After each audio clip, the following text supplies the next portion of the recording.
Okay, so for 26, we need to use the graphs to answer the questions. Letter A is choosing between graphs A and B. Which function in the form y equals a times b to the x has the smallest value for b? So normally, when you think of exponent graphs, you normally think of this one, probably like where you're kind of shooting off towards space, and over here you have an asymptote at y equals 0. And in this is when b is bigger than 1. So in this case, they're decreasing. So that means that on both of them, b is going to be less than 1. So I'll just put that. We know that for decreasing, if I can I'll draw a better picture than that. So when it looks like this, b is going to be less than 1. But it's also going to be bigger than 0. Just want to note that. B is never going to be negative here. And how far below 1 b is going to tell us something about how it's decreasing. So like, if b is 0.5, 0.5 is 0.5 less than 1. So it's 0.5 less than 1. 1 minus 0.5 is 0.5 is what I'm saying. So that means that this is decreasing 50% every time. But if, say, instead we have a b where 0.75, well, that is 0.25 less than 1. And that one would decrease 25% each time. And so this one has the bigger decrease every time because our b is lower, so you're losing more. So we think about this on a graph, with this one would represent more so, is something that like you're losing stuff, and you're losing it really fast compared to this. Like you're both going to be losing it. They both might be fast, but the one with the lower b is going to be losing it faster. And if we go back to our graphs, A is shooting down a lot faster than B, so that means the b value for A is going to be less than the b value for B. So the answer is graph A. Next is choosing between graph C and D. Which of the functions can be written in the form y equals k plus a times b to the x, where k is bigger than 0? And then it wants us to know what is the value for that k. So this one's kind of tricky. But the idea is, this is normally we have y equals a times b to the x. And the big thing that you want to think about here is, with this k, we're shifting everything up. So the question is, well, which one can we tell things are shifted up? And can we tell how far shifted up they are? Well, just visually, you can probably tell C is higher up. So the answer is going to probably be C, and that's actually correct. But the best way to kind of think about this is normally with y equals a times b to the x, you have an asymptote at y equals 0, which means as you go to the left, in this case, go to the left. It doesn't always have to be left. You think about this dotted line, you'll get closer and closer and closer to 0, but it'll never quite touch it. But if we look at C, on the other hand, instead of approaching 0, it looks like it's approaching the part y equals 4. And one reason for this could be that it's shifted up. So your asymptote, when you have a vertical shift, and that's what this k does, that's a vertical shift, your asymptotes get shifted up too. So when we have a plus k, it's going to shift it up. If our new asymptote is y equals 4, and we start at y equals 0, we could say it was up 4. So it's going to be graph C, and your value is going to be k equals 4. So you can tell the asymptote went from 0 to 4, so that means we increased it by 4. K is how far you shifted it up. Going to part C, also using graphs C and D. Which function appears to satisfy the statement as x goes to negative infinity, which means negative infinity is to the left. So as we go to the left, which one of these has the y value start approaching 4? So we kind of just did this. So when I go to the left on D, I'm going to get closer and closer and closer to y equals 0, which is this line. But on C, instead of approaching y equals 0, it kind of smooths out around y equals 4. So this one is going to be graph C. Okay. D knows that both graphs E and F have negative values for A. It can be written, so I'm going to underline that, negative values for A. It can be written in the form y equals k plus a times b to the x. Choosing between them, which of the functions has the smallest b value? So we're going back to our b value. I'm going to kind of erase some stuff over here. So the big thing also we have here is that a is negative. So what that negative a does is that's going to be flipping our graph over the x-axis. If you remember back to your transformations, when you have the negative out front, that flips it over the x-axis. So if normally when, oh, what did I do? Okay. If normally when a is positive and b is bigger than 1, it goes like that.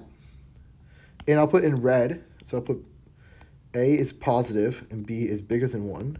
And then in red, I'll put the other case where this is a is still positive in this case, but b is now between 0 and 1. Well, when we flip these over the x-axis, these are just going to mirror each other. So where the red graph, when b was between 0 and 1, had an asymptote of y equals 0 as you go to the right. Well, when a is now negative, it's still going to have that same asymptote, but now it's going to be shooting off the other way. So this is now when a is less than 0 and b is between 0 and 1. And thinking back to our other graph, same thing. We're just going to reflect it over. So this asymptote is going to stay there. It's going to be like that. I know on this one they intersect, this one it doesn't. Oopsie. I'm not great at drawing sometimes. So this one, we know now a is less than 0 because we flipped it over. That means that we made a negative. But b would still be bigger than 1. So the question is, which one has a bigger b? And it's going to be f here, because f is going to be looking more like this one, where b was bigger than 1. But actually, we're asked for the smallest one. So the smallest b is going to be the one between 0 and 1, which is going to be graph E, because graph E most closely resembles this one right here. So I'll put graph E. Okay? 27 is just fill in the blank. If f of t equals 80 e to the negative 0.4 t, then a continuous decay rate is, this one's going to trip a lot of people up. Because normally what you do is you take this value right here, and you're going to multiply it times 100. So negative 0.4 times 100, you'll get negative 40. And a lot of people just put that negative 40 in, and they're going to get it wrong. Because the word decay rate is already telling you that it's negative. Like this negative is already here. So you're decaying 40%. This would be, you're growing negative 40%, which is saying is just decaying 40%. So just make sure you see the word decay. That negative is already there. So if you have a negative on your answer, take it off. Okay, number 20 is true and false. True or false, sorry. If a population increases by 10% in 1 year, then it'll increase by 20% in 2 years. Okay, for this one, saying if a population increases by 10% in 1 year, then it will increase by 20% in 2 years. In this one, I'll go and tell you this one's going to be false. And the reason why I'll kind of make an example, right? Let's say we have a population of, it's 100, right? It's going to increase by 10%. 10% of 100, which you can find by 100 times 0.1, is 10. So you increase by 100, you're going to add 10. So that's going to be 110 the next year. And if I increase by that population by another 10%, 110 times 0.1 is going to be 11. So I'm increasing it by 11. 121 people in the second year. Now if I compare this to just what I would expect if I increase it by 20%, well, what's 20%? If I just jumped here and I said this is going to be 20%, well, 20% of 100 is 20. So you'd expect your population to be 120, but what it actually was 121. So to kind of explain, whenever you increase by 10% each time, your pool that you're increasing out of gets bigger every time. So it's not a set increase of the same amount from when you start, right? You're increasing 10% each year, but compared to the first year, it's not going to feel like 10% because you're increasing out of a pool of more stuff, more people, a bigger population. So that's number 28. Moving on to 29. What is the vertical asymptote for the graph of y equals ln of ax minus b, where a is not 0? Okay, so usually your vertical asymptote will occur whenever the inside of the natural log will equal 0. So normally you just have like log of x. And normally your asymptote is just going to be at x equals 0 because you're just going to say x equals 0 because x is the inside. But now we have other stuff on the inside, so we're going to say, just to recap that thought. So now we're going to say to the inside of it, I'm going to say ax minus b. And our vertical asymptote is going to be when this equals 0. So now you just have to solve for x. You add b, you get ax equals b. So you get ax equals b over a.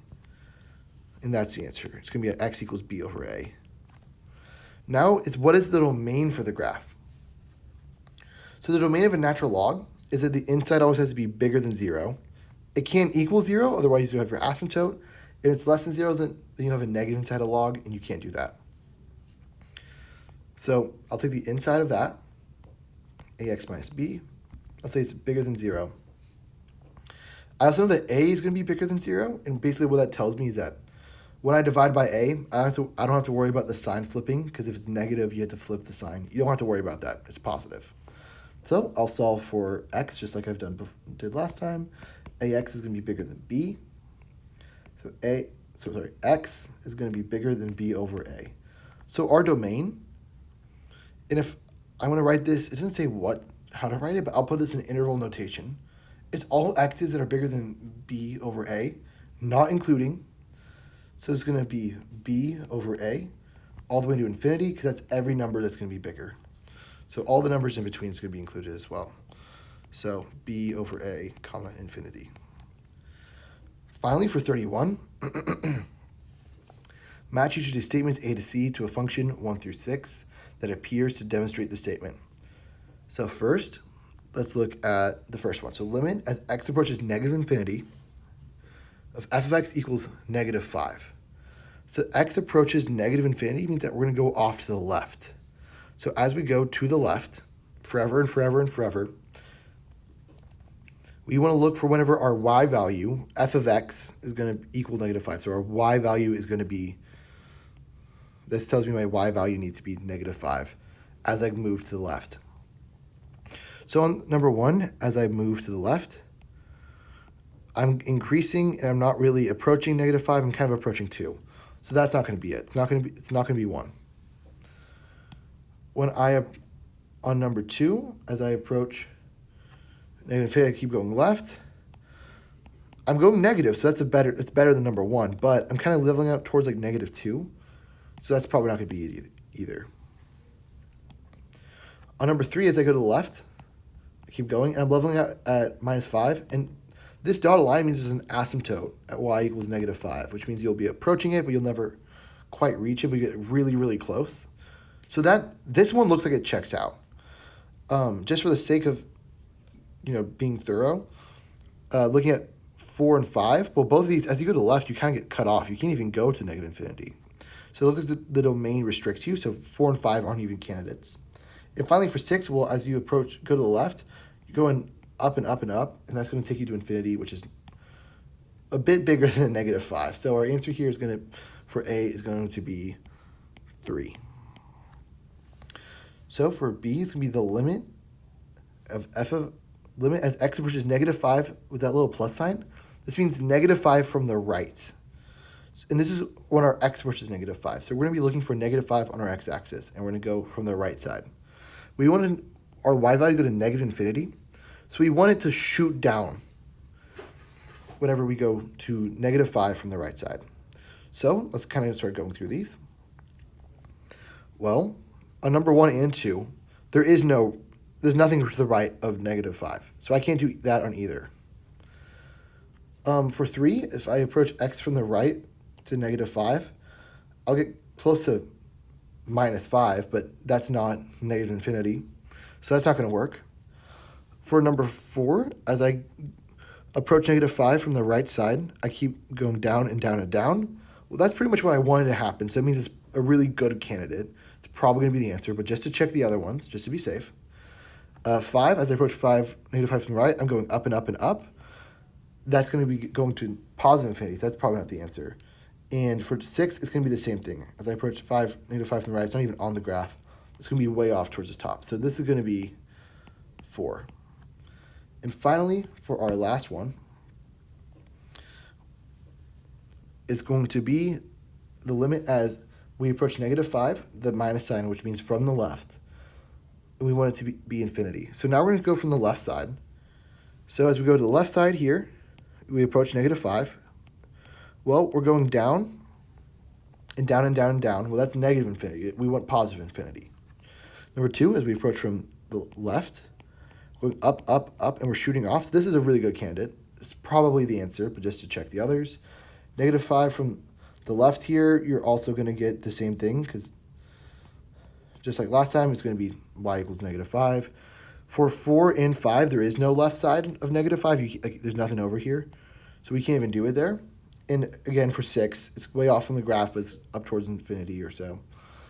So it's going to be, sorry, let me rephrase that. It's not up towards infinity.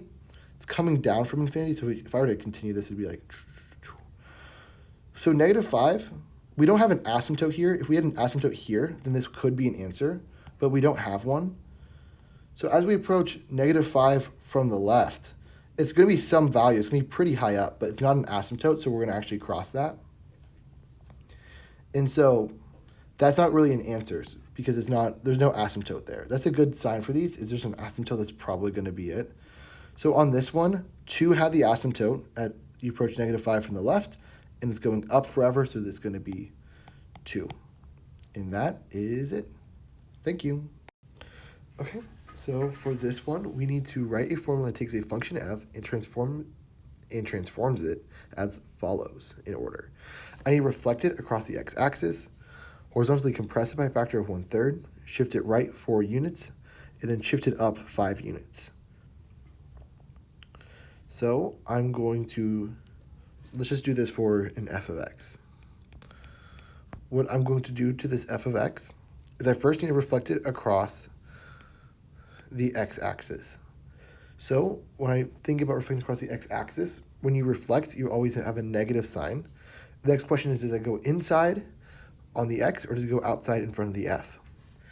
And so I always think about outside stuff always goes up and down, like vertical. When I'm reflecting across the x-axis is horizontal, so I'm taking this stuff from up here, and I'm moving it down here, stuff from down there, moving it back up. So that is what's going on. So it's going up and down, so that means it's going to be on the outside, because stuff that goes up and down always goes on the outside. Next, I need to horizontally compress it by a factor of 1/3. So just put my negative out there. Horizontal, that means left and right. That means it's going to be in the inside. The other thing about the inside is that it usually kind of acts trickier than what you normally think. So normally, when you think about compressing or stretching by a factor of 1/3, you think that you're going to multiply whatever it is times 1/3. But when you do horizontal stuff, it goes on the inside of here. It's going to act almost opposite. So instead of multiplying by 1/3, you're going to flip the fraction. So it's going to be, you're going to multiply it times 3/1 or just 3. Next, I need to shift it right 4 units. So again, left and right stuff, that's going to be on the inside, so -f, that's all the same. I'll do 3, and I'll put parentheses here. And normally when I think of going right, I want to say, oh, I'm going to add 4. Normally we think of, 1, 2, 3, 4 as going to the right. But this is on the inside, so it's going to act kind of weird. So instead of adding 4, we're going to subtract 4. When we subtract 4, that moves us right here. And finally, for our last one, I need to shift it up 5 units. So going up is on the outside stuff, so I'm going to copy all the stuff in. And finally, on the outside, I'm going to add a +5. So this one's a y equals. So what I think it's trying to say is we want to do this for some formula. So let's just say originally our f of x was instead square root of x. It can be pretty much anything. But we can then do our transformations to this like we did to each of these. So that become negative square root of x, negative square root of 3x, negative square root of 3 parentheses x minus 4, and finally negative square root, that's a bad square root of 3 x minus 4 on the outside a plus 5. And that would be our answer, so I'll put that right here. Let's zoom in a little bit. Negative square root of 3x minus 4. And on the outside, let me erase this because I made my thing a little too big. On the outside, plus 5. Okay. The next question is, an even function is decreasing and concave down in the first quadrant. What can you say about the function's behavior in the second quadrant? So I'm going to kind of draw this. So I know it's decreasing. It also has to be concave down. When I think about concave down, I think about two parts. Down, and down you have the letter n, so I think about it like an n. It can either be this or like that. You put it together, you get a little lowercase n. This is concave down and increasing. So I'll put that's increasing. Well, that's not what we want right here. We want to think about when it's decreasing, which is that one. So I know in my first quadrant, I'll draw the picture over here. First quadrant, that's this top right one. I know it's going to be concave down. So it's going to be something like this. It's something like that. Sorry, let me do that. I'll put it all just in it. So something like that, right? Looks like the right side of an n. So what can we say about the function's behavior in the second quadrant? Well, an even function is going to be the exact same thing to the right of the y-axis as it is on the left. So it's like a reflection. So whatever I have here, it's going to be the exact same thing, just reflected over on the other side. So this is decreasing concave down. To the left, this part looks like the increasing one I drew here. So this looks like it's going to be increasing, and it's still concave down. And I knew this because it's even, so what's on the right of the y-axis is the same thing as you reflect it to the left. So when you reflect it over, it's the other part of concave down, because concave down looks like a little n. Okay. True or false? The two functions, f of x and f of negative x, always have the same zeros. This is going to be false. So what this is doing is we have a negative on the inside. So when I think about what a negative does, it usually involves reflections.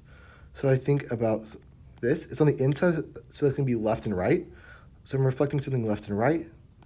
That means I'm going to be flipping it over the y-axis. So if you think about something like this, if I have a line with just a straight line with a 0 right here, well, when I flip it over the y-axis, that 0 is going to get flipped over to the other side, and now I have different zeros. That's just one example. There's a lot more of these, but in general, this is not true, because we can think of examples where when you reflect it over the y-axis, your 0 might get changed. Number 35, if sine of theta is bigger than 0 and cosine of theta is less than 0, in what quadrant does the angle theta usually lie? And I'm going to erase some of the stuff I've been doing, so try to clean this up a little bit. So we have this graph.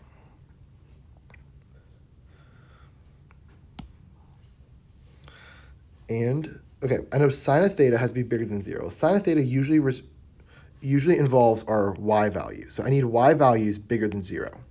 Well, on here, this little middle line right here, that's y equals 0. That's our x-axis. If you go above it, your y's are positive. Below, y's are negative. I know that y's must be positive. So I can eliminate a few of these. It can't be this one, and it can't be that one. Those are just out of the running, because down here, y is less than 0, so sine would be negative. Now I need cosine to be less than 0. Or in other words, I need cosine is usually our x. I need my x's to be negative. Well, this is the line x equals 0. It's our y-axis. The right x's are positive, the left is negative. So I'm going to get rid of the positive section because I need them to be negative. So the quadrant I'm left with is this one, which is quadrant 2. Because you go 1, 2, go 1, 2. This would be 3, 4. But 2 is the answer here. So It's 2. Okay. Assume angle A passes through point A, angle B passes through B, etc. Without using a calculator, rank the values in order from smallest to largest. Explain your reasoning. So first, we need to figure out what value is the smallest, and we're given the sine of each of these angles. Well, as I just mentioned, our sines usually correspond with our y value, right? So we just asked which of these have the lowest y value, and we want to put them in order. Well, I have this graph. I'm just going to find the y value that's closest to the bottom of it, which is E. E is really close to the bottom. It is a very negative y value. And then the next one is going to be D. Sorry, I don't know what I'm doing real quick. Next one would be D, and then F, and then we're just going to keep going up C, B, A. B and A look really close, but I'm pretty sure A is a little bit higher up. The distance between here and here is smaller. A is going to be a little bit closer to it. So, moving around again. Oh my goodness, what am I doing? Okay. So, which value is the smallest? Well, it's going to be, and when you put them from order, smallest to largest, it's going to be sine of E, sine of D, sine of F, sine of C. I'll continue the list under it. Sine of B, sine of A. And to explain our reasoning, I'd write something along the lines of, I don't have a lot of space here, but I'd write something along the lines that our sines correspond to our y values, and E has the most negative y value, so it's going to be the smallest. And as you go up, A is going to have the greatest y value, so that's going to be the biggest. So it's going to be the last. Next, which value is the largest? Well, the largest is just going to be the same as we had, but in the other order. So it's going to be sine A, sine B, sine C, sine F, sine D, sine E. And it's going to be a similar reason. Sines correspond to your y values. A has the greatest y value, followed by B, then C, then F, then D, then E. Okay. Now going on to the next one. Which value is the smallest? And this time, instead of sines, we're given cosines. Cosines is going to be the x value, so we need to go to when the furthest left, this goes on our x-axis, and kind of tell. So the furthest left one looks like it's going to be C. So the smallest one is going to be cosine of C. And then as we go right, the next one we're going to see is D. Then B.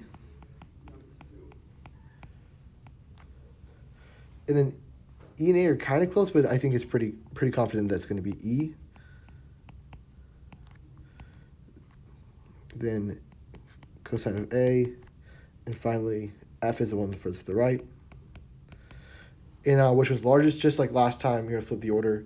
And your justification for both these are going to be that your cosines correspond to your x values.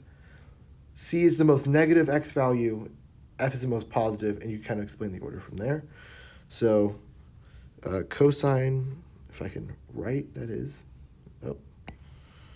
cosine of F, cosine of A, cosine of E, cosine of B, cosine of D, and lastly cosine of C. And that's how we do those. Thank you.